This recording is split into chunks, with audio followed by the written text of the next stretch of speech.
අයිබෝවන් මම මීට පෙරත් කතා කරා යෝල් ලංකා මුදල් ගනුදෙනුව සම්බන්ධව.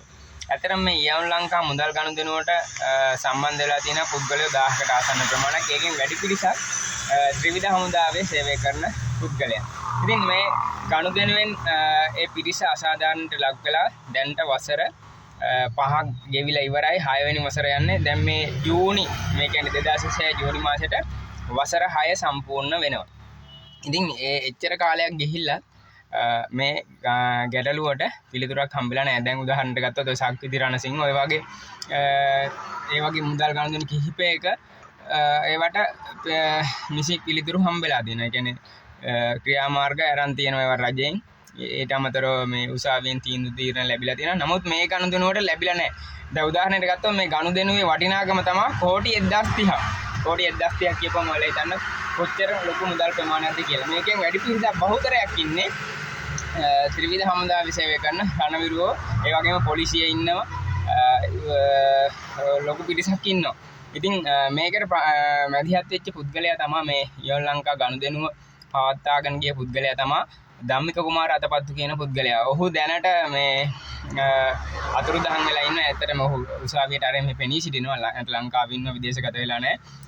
ඔහු යුද හමුදාවේ සේවය කරපු සමාජිකයෙක්. ඉතින් ඔහු තමයි මේ වංචාව කරලා තියෙන්නේ. මේක ඇත්තටම මේ ඔහු මේ ව්‍යාපාරයක් විදිහට මේක කරගෙන ඇවිල්ලා තියෙනවා. ඔහුගේ ව්‍යාපාර කණ්ඩායම අනම්මන ඒ ටික කරගෙන ඇවිල්ලා අර කොරෝනා සීසන් එකේ තමයි මෙන්න මේ ගැටලුව පැන නැගිටින්. ඊට පස්සේ ඔහු එකපාරට අතුරුදහන් වෙනවා. මුදල් ගෙවන්න නැතුව යනවා පුද්ගලයන්ට. ඉතින් ඔහු මුදල් අරගෙන තියෙන පුද්ගලයන්ගෙන් කොමිසර නෝට්ටුවක් අස්සම් කරලා මාසෙකට 106 පොලිය මුදලක් ලබා දෙනවා කියලා තමයි අරන් තියෙන්නේ. ඉතින් මේ ගැටලුව හැමෝම දන්නවා. මේ ආණ්ඩුවෙන් මේ ආණ්ඩුව ආවේ බලයට මේ වගේ ගැටලු වලට විසඳුම් දෙනවා කියලා. ඇත්තටම මේ ප්‍රශ්නේදී මේකට ප්‍රධාන ගිය ආණ්ඩු තිබ්බා. ඒක ආණ්ඩුවකින්වත් මේකට සාධාරණ පිළිතුරක් ලැබුණේ නැහැ. හැබැයි ඒ ආණ්ඩු තියෙන කාලේ විපක්ෂයේ විදිහට කටයුතු විපක්ෂය කියන්නේ ප්‍රධාන විපක්ෂය නෙවෙයි. ඒත් විපක්ෂය තමයි ජනතා විමුක්ති පෙරමුණ කටයුතු කරපු එහි නාමල් කරුණාරත්න කියන දැන්ට ඉන්න නියෝජ්‍ය ඇමති. එවකට පාර්ලිමේන්තු මන්ත්‍රී හිටියා. ඊට පස්සේ පාර්ලිමේන්තු මන්ත්‍රීකම නැතුවත් හිටියා. ඔහු සටන් කරා මෙන්න මේ යෝල් ලංකා ගනුදෙනුව විසඳලා දෙනවා කියලා. ඔහුට මම මීට කලින් වීඩියෝ කරලා තියෙනවා. ඒ වීඩියෝ වල ඔහු සහභාගී වෙච්ච වීඩියෝත් තියෙනවා. ඇත්තටම ඔහු කිව්වේ මේකට රජය මැදිහත් වෙන්න ඕනේ. රජය මැදිහත් වුණොත් මේ ගැටලුව විසඳන්න පුළුවන්. මේක විසඳලා දෙනවා. එයාලට ආණ්ඩු බලය ලැබුණොත් මේක විසඳලා දෙනවා. ඇත්තටම මේ ගැටලුවට වැඩි පිරිසක් සම්බන්ධ වෙලා තියෙන කුරුණෑගල දිස්ත්‍රික්කයේ. මේ ධම්මික කුමාර අතපත්තු කියන පුද්ගලයා කුරුණෑගල දිස්ත්‍රික්කයේ පුද්ගලයෙක්. කුරුණෑගල දිස්ත්‍රික්කයේ කට්ටිය තමයි මේකට වැඩිපුරම සම්බන්ධ වෙලා. කෝටි 1030ක් කියන්නේ ඔබලා හිතලන්න ලොකු ප්‍රමාණයක්. ඉතින් මේකට අවශ්‍ය මුදල් ගෙවෙන්නේ නැතුවට පස්සේ මේකට සංගම හදාගෙන සංගමයේ දිගටම පාත්තාගෙන ආව නඩු මඟට ගියා.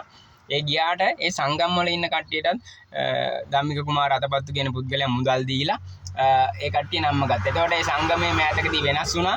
ඒ වෙනස් වුණත් ඒ පුද්ගලයන්ටත් ඒ විදිහටම කරන්න ගියා. නමුත් දැනට ඒ සංගමේ කොටසක් කඩාන කියලා නැවත සංගමයක් පිටවලා ඒ සංගමයෙන් අදාළ කටයුතු කරගෙන යනවා. ඉතින් මේකට අවුරුදු 6ක් ගත වෙලා තියෙන. ඇත්තට මේකට විසඳුමක් දෙන්න පුළුවන්. ඒකට හේතුව තමයි මොහුගේ මුදල් යම් කිසි ප්‍රමාණයක් මහා බැංකුවෙන් හෝල්ඩ් කරගෙන ඉන්නවා. හරිද? මේවා ගණන් මිනුම් වශයෙන් කියන්න යන්නේ නැහැ. එහෙම කියන්නත් හැකියාව තියෙනවා. නමුත් එහෙම කියන්න ගිය ලොකු වෙලාවක් යන නිසා මේක දල වශයෙන් මේ කියන්නේ. එතකොට යම් කිසි මුදලක් මේ කෝටි 1030 අතරින් යම් කිසි මුදලක් මහ බැංකුව සන්තකයේ තියාගෙන ඉන්න. ඊට අමතරව දේපල වශයෙන් තියෙනවා. ඔහු යටතේ මුදල් ප්‍රමාණයක් තියෙනවා. නමුත් ඔහු මුදල් නැහැ කියලා තමයි දැනට කියන්නේ. මුලින් මුදල් තියෙනවා ගෙවන්නම් කියලා ඔහු පොරොන්දු වුණා. ඇත්තට මේ වීඩියෝ පට සියල්ලම තියෙනවා. ඔයාලට ඉන්ටර්නෙට් එකේ සර්ච් කරලා බලන්න පුළුවන්. ඉතින් මේ ගැටලුව වෙලා තියෙන්නේ මේ ආණ්ඩුව මේකට ආවේ බලයට ආවේ මේ වගේ දේවල් විසඳනවා කියලා. ඒකෙන් ප්‍රධානම චරිතය තමයි නාමල් කරුණාරත්න කියන පුද්ගලයා. නාමල් කරුණාරත්න පුද්ගලයා මේකට සුජුව මැදිහත් වුණා. විපක්ෂයේ ඉන්න කාලේ මැදිහත් වෙලා මේ ගැටලුව අනිවාර්යෙන් විසඳනවා කිව්වා. විසඳනවා කියන්නේ මේකේ මම කලින් වීඩියෝ ටික ඔයාලා මම කලිනුත් කිව්වා බලන්න කියලා. මම මේ වීඩියෝ එකට පස්සෙත් ඔහුගේ වීඩියෝ එකක් දානවා. මේ නැවත ඒක මතක් කරන්න. ඔහු මාධ්‍ය සාකච්ඡා තියලා මේ ප්‍රශ්නේ විසඳනවා කියලා කිව්වා. ඉතින් මේක විසඳවුවේ නැහැ. ඔහුට බලය ලැබුණා. ඔවුන්ට ආණ්ඩු බලය ලැබුණා. සියල්ල ලැබුණා. නමුත් මේ ප්‍රශ්නේ විසඳන්න ඔහු මැදිහත් වුණේ දැන් හැංගෙනවා. ඇත්තටම නාමල් කරුණාරත්න කියන පුද්ගලයා හැංගෙනවා. මේ ප්‍රශ්නයට විසඳුමක් දෙන්න හේතුව ඔබ අද පාර්ලිමේන්තුවේ ඉන්නේ බහුතර ඡන්ද තියෙන්නේ මේ යෝන් ලංකා ගනුදෙනුවේ අසාධාරණට පත් වෙච්ච පුද්ගලයා. ඒකෙත් වැඩි පිරිසක් ඉන්නේ කුරුණෑගල. ඒක නිසා තමයි බහුතරයක් ඔහුගේ ඡන්ද වලින් තමයි මොහු පාර්ලිමේන්තුවට ගෙනාවේ. මොහු පාර්ලිමේන්තුවට ගේන්න මෙන්න මේ පිරිස විශාල ශ්‍රමයකුත් දරුවා ඒ දවස්වල මේ ගැටලුව විසඳලා දෙයි. දැන් ඔහු කියන්නේ කලින් කිව්වේ මහ බැංකුව වටලනවා. ඒ අනම්මනම් කතන්දර ගොඩක් කිව්වා. ඒ කියලා දැන් ආණ්ඩු බලය ලැබුණාට පස්සේ පොර හැංගෙනවා.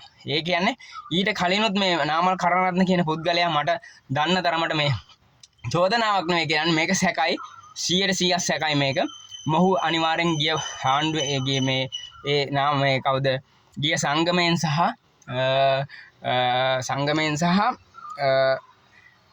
ධම්මික කුමාර අතපත්තු කියන පුද්ගලයන්ගෙන් සල්ලි අරන් තියනවා. නැත්තම් මේ සල්ලි මේ ප්‍රශ්නයට මැදිහත් වෙලා මේක විසඳලා දෙන්න හැකියාව තියෙනවා. මේක ජනාධිපතිතුමාට ඉදිරිපත් කරන්න පුළුවන්. මේකට ලොකු කාර්යයක් කරන්න නැහැ. මොකද මහ බැංකුව යම්කිසි මුදලක් රඳවන තියෙනවා. මේ මුදලයි ඔහුගේ දේපල ඔප්පු වෙලා තියෙනවා කියලා ඒ දේපල ටිකයි එකතු කරලා මේ මිනිස්සුන්ට සල්ලි ටික ගෙවන්න පුළුවන්. ඉතින් මහ බැංකුවෙත් අවුරුදු 6ක් මේ මුදල රඳවගෙන ඉන්න. එතකොට බලන්න කොච්චර කාලයක්ද අවුරුදු 6ක් කියන්නේ. ලොකු කාලයක් මේ මුදල මහ බැංකුවේ රඳවගෙන ඉන්නවා. එතකොට ඒකෙන් කොච්චර දේවල් කරලා ඇද්ද. ඉතින් මේ වගේ කැත වැඩ කරන්න එපා නාමල් කරුණාරත්න. මම කියන්නේ මේ තුප්පෙහි වැඩ කරන්න එපා නාමල් කරුණාරත්න. මොකද බලයට ආවේ මේ ප්‍රශ්නේ විසඳනවා කියලා. නෑ කියනවා නම් ඕනම මාධ්‍ය සාකච්ඡාවක් තියලා ඕනම රූපවාහිනියක ඕනම විවාදයකට මම සූදානම්. හරිද? ඔයකට අභියෝග කරනවා. ඒ වගේ කැත තුප්පෙහි වැඩ කරන්න එපා. දුප්පතාගේ දුක දන්නවා කියලා ඇවිල්ලා මේ වගේ පඩත්තර බාහිර වැඩ කරන්න එපා. හරිද? මොකද මේ යෝන් ලංකා ගනුදෙනුවේ මේ ප්‍රශ්නේ විසඳනවා කියලා තමයි නාමල් කරණරත්න බලයට ආවේ.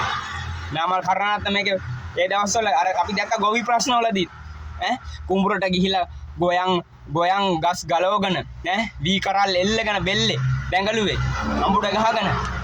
ඉතින් ඒ දැන් ගොවි ප්‍රශ්න වලට දෙන විසඳුම් පේනවා. ඒ නිසා ඔක්කොම මේ විදියට යට ගහනවා. මේ ප්‍රශ්නෙට නම් විසඳුම දෙන්න ඕන. මේතන කෝටි 1030ක් මේක වැඩිපුරම ඉන්නේ රණවිරුව ත්‍රිවිධ හමුදාවේ සේවය කරපෙවුම්.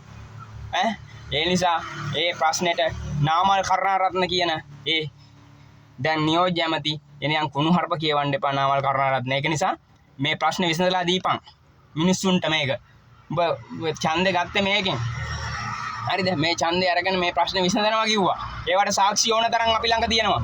ඔබට ඒකයි ආරාධනා කරන්නේ ඕනම මාධ්‍යක ඕනම මාධ්‍ය සාකච්ඡාවක් තියලා ඕන විවාදයකට එන්න. ඒකට අපි ළඟ සාක්ෂි තියෙනවා. මේකට මැදිහත් වෙන්න පුළුවන්. මැදිහත් වෙන්නේ නැත්තේ අපිට තියෙන සැකේ සල්ලි අරන් තියනවා ධම්මික කුමාර අතපත්තුගෙන්. ධම්මික කුමාර අතපත්තුට දැන්ට සල්ලි ඕන තරම් තියෙනවා. ඔහු හැබැයි සල්ලි නැහැ කියලා පෙන්වන්නේ. එහෙනම් මේ ප්‍රශ්නෙට මැදිහත් වෙන්න නැති හේතුව තමයි එක්ක ධම්මික කුමාර අතපත්තු ඡන්දෙට වියදම් කරලා තියෙන මුදල් ඇති වෙන්න. නැත්තම් ඔහුගෙන් මුදල් ඇති වෙන්න අරන් තියෙනවා. ඒ නිසායි මේකට මැදිහත් වෙන්නේ. ඒ නිසා නැවත වතාවක් කියන්නේ මේක මාධ්‍ය සාකච්ඡා තියලා මේක රට පුරා ගෙනියනවා. අනිවාර්යයෙන්ම නවත්තන්නේ නැහැ. මේ ප්‍රශ්නෙට මැදිහත් වෙලා නාමල් කරුණාරත්න දීප පොරොන්දු ඉෂ්ට කරන්නේ